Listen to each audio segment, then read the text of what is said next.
Alright guys, here's a few time savers to speed up your workflow drastically. A little bit of this, a little bit of that, and yeah, let's grab a look. Few of these transparent holograms with different textures and for different tasks, plus some bonus sci-fi screen.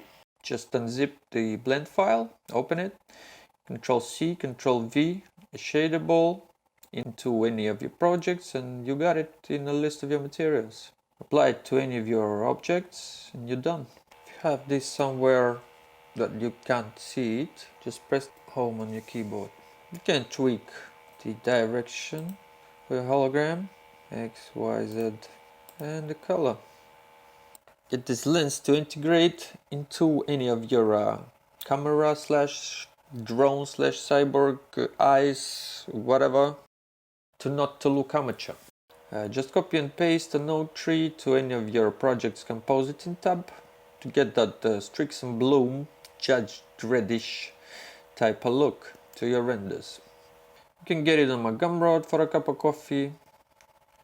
Check out the link in the description, and yeah, easy now.